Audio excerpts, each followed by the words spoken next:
Good morning, Your Excellencies, ladies and gentlemen, dear friends. I welcome you all to the first assembly of the Arctic Circle, this new venue for constructive and open dialogue on the Arctic, the northern regions, which in recent years have become a new global playing field of scientific, economic, political and environmental cooperation. We are very proud and honored that more than 1,000 participants from over 40 countries have come together for this assembly. And we thank each and every one of you who in recent months have helped to create the Arctic Circle and thus contributed to enhancing and enlightening the democratic dialogue which has indeed become and must be the hallmark of the Arctic cooperation. In recent years, the Arctic Council has evolved into the core of our endeavors, supported by numerous organizations, associations, and institutions devoted to Arctic issues. And in recent years, countries beyond the Arctic in Asia and in Europe have confirmed the increasing global significance of the region and their legitimate interest were a few months ago formally recognized by the ministerial meeting of the Arctic Council in Kiruna.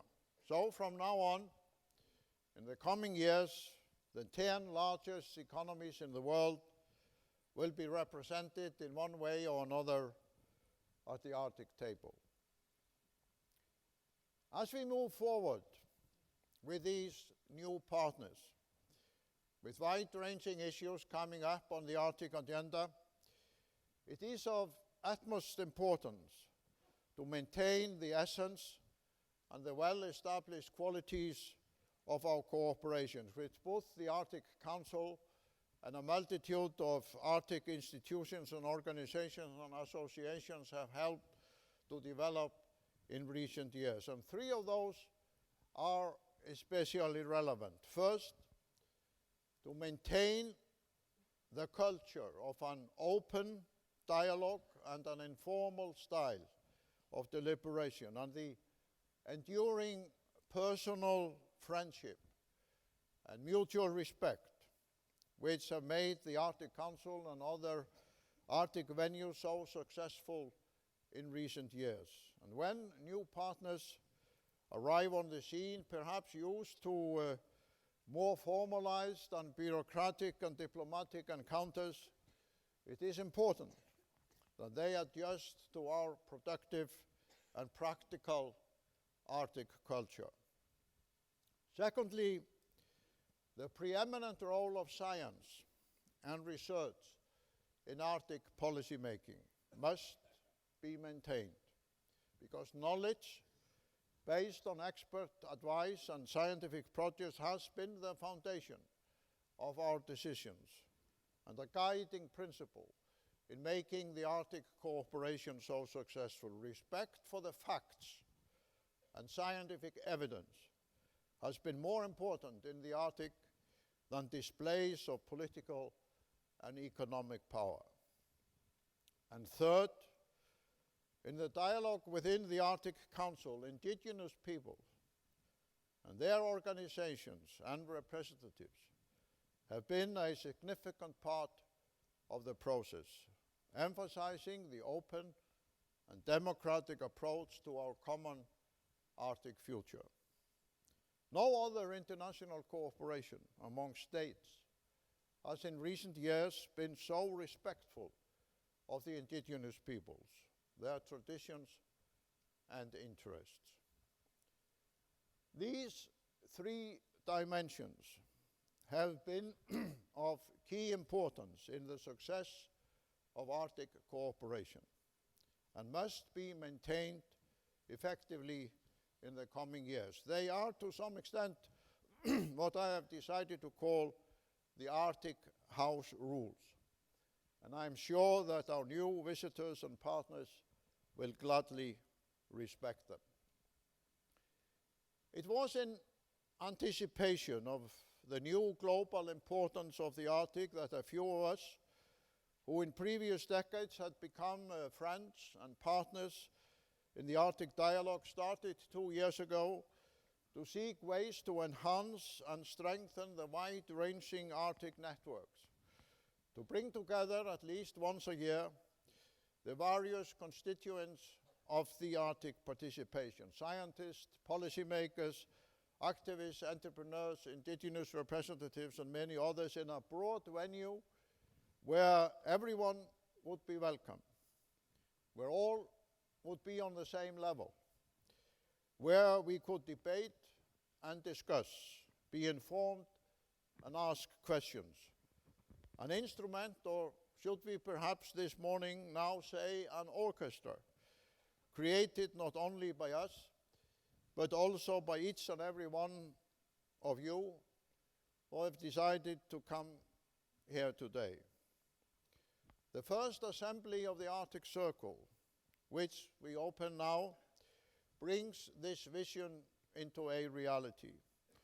And I would like to thank the numerous participating organizations that decided in the recent months to be with us, but especially those who have organized the many breakout sessions in their own name, according to their own agenda, enhancing our gathering without surrendering their own identity and decision-making authority. Thus, this Arctic Circle becomes from the very beginning like a village where everyone can participate and each voice will be heard, where the warmth of human dialogue paves the way to success in one of the toughest environments on Mother Earth. But this morning, my special thanks go to my partners who a year ago came together through bonds of friendship to work towards the establishment of the Arctic Circle. To Alice Rokov, the publisher of Alaska Dispatch and the founder of the Arctic Imperative. To Kubi Kleist, who served with distinction as the Prime Minister of Greenland. To Artur Tsiliganov, an explorer and leader of the Russian Arctic endeavors. To Senator Lisa Murkowski, a visionary on Arctic issues in the US Congress. To Prince Albert II, who in the tradition of Albert I has become an important voice on Arctic issues. To Dr. Sultan Ahmed Al-Jaber, who although he comes from a faraway region, saw clearly the connection between a clean energy future and the sustainability of the Arctic. And to Scott Borgerson, a thinker and an entrepreneur. There are, of course, many others who deserve to be mentioned here today, including the extraordinary staff who have worked miracles in recent weeks. But primarily, our thanks go to all of you who have assembled here today from so many countries, bringing a multitude of disciplines, expertise, experience, and endeavors to our common journey. Your presence here today confirms that we are indeed witnessing a historic transformation. The Arctic, once remote and unknown, is becoming the core of our 21st century global concerns.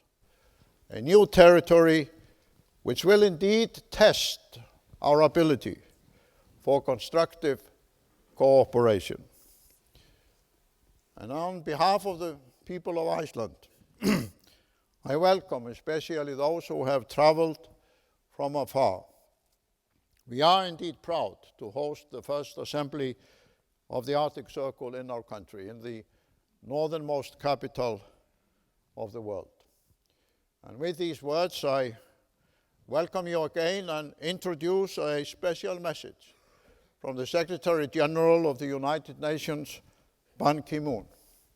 A message which highlights how he sees our gathering as an important contribution to our common global future. And following the message from the Secretary General, I ask Alice Rokov to chair the opening session, and she will also act as our distinguished Master of Ceremonies throughout the coming 3 days. Thank you very much.